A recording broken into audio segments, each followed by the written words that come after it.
The first time the sky fell, no one noticed.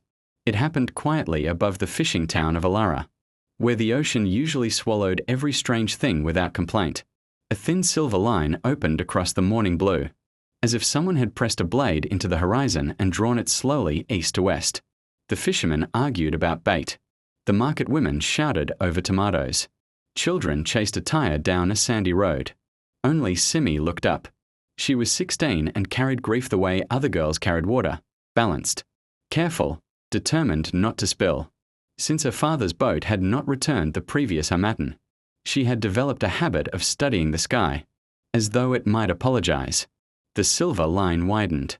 From it drifted something that was not rain and not ash. It moved like feathers but shimmered like fish scales. The pieces floated down and dissolved before they touched the ground. When one brushed Simi's cheek, her breath caught. It was cold. It whispered, not in words, in memories. She saw her father laughing, mending nets beneath a mango tree. She saw herself smaller, braver, unafraid of storms. The vision vanished, leaving salt on her lips that did not come from the sea. That evening the elders gathered by lantern light. They spoke of omens and angry spirits. They spoke of the old stories, of the time when the sky and the sea were siblings who quarreled and tore each other open. Simi listened, but the whisper still echoed inside her. The next morning she walked to the shore alone. The silver wound in the sky had grown, pulsing faintly. The sea below it churned, restless. Another shimmer drifted down. This time she did not flinch. She reached for it.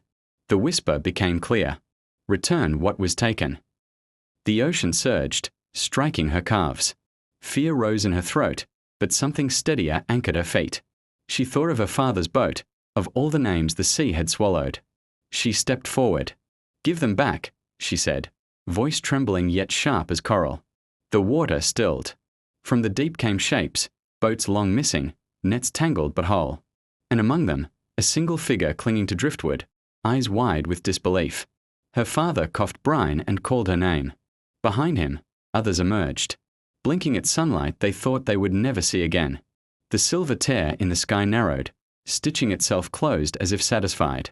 The shimmering fall ceased. The horizon healed into plain blue. No one in Alara ever agreed on what had happened. Some said it was a miracle. Others, a trick of wind and tide. Simi said nothing. But sometimes, when the mornings are too still, she looks up and wonders what else the sky might be holding, and whether it is listening.